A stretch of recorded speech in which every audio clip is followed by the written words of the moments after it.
Hi guys, good morning. Pinakulan na natin yung mga YB. Hindi na ganun karami na mga all bird.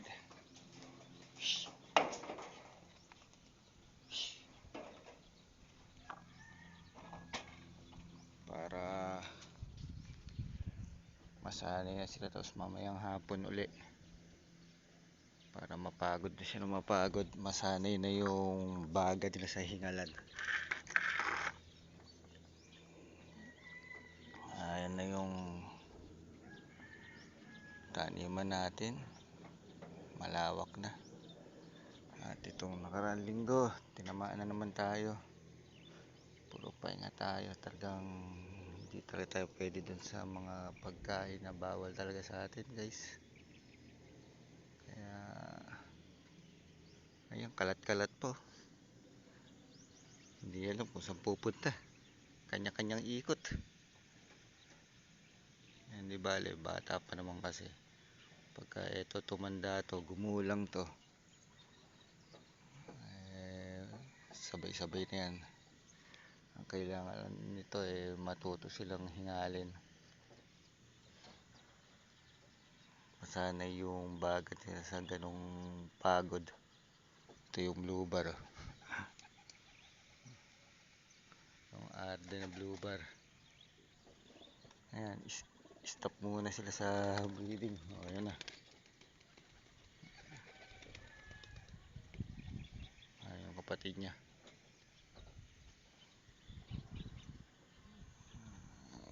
Ayan, pagka bumaba dito, ayan, diyan ko na, hayaan ko na siya dyan.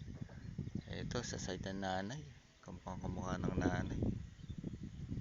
Nanay, hindi ko pinakawalan eh. May nanay niya. Hindi ko muna pinagsama sa tatay. Pag nagsama yan, sigurado itlogan na naman yan.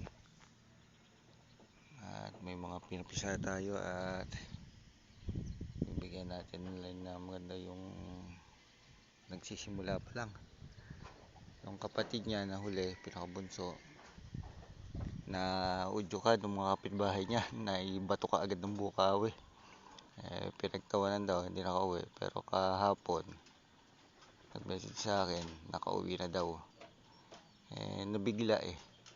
Pero magaling naman ang homing instinct ng mga Arden na line natin. Kasi piling-pili na yan. At saka inbreed na yun eh.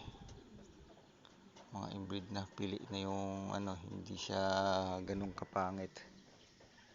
Ito kasi may itsura to kasi na hindi ko gusto eh. Pero nakauwi naman siya nung unang pakawala ko sa kanila. Siya lang ang medyo hindi maganda yung kinalabasan nung unang kawala nila. Pero nakauwi naman. Ano iba, nag-iikutan pa. Sino ba yun? Tawagin na natin.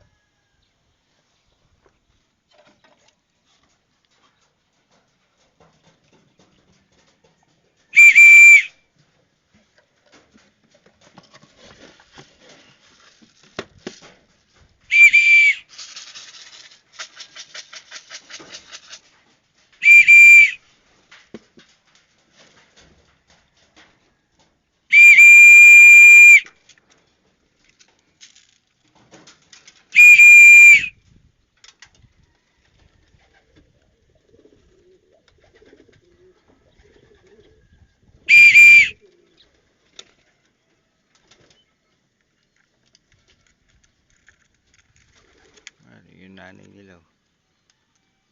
Okay, wala eh.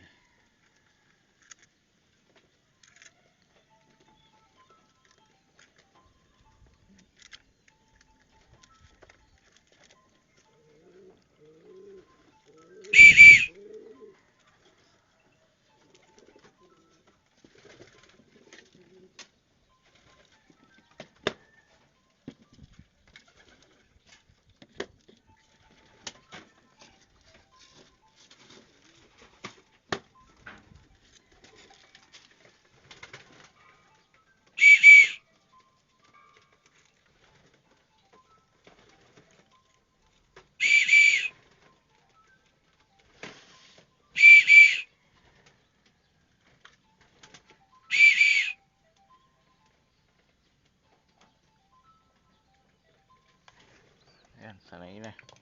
Yung green sila lang hindi sanay tawagin, pumasok.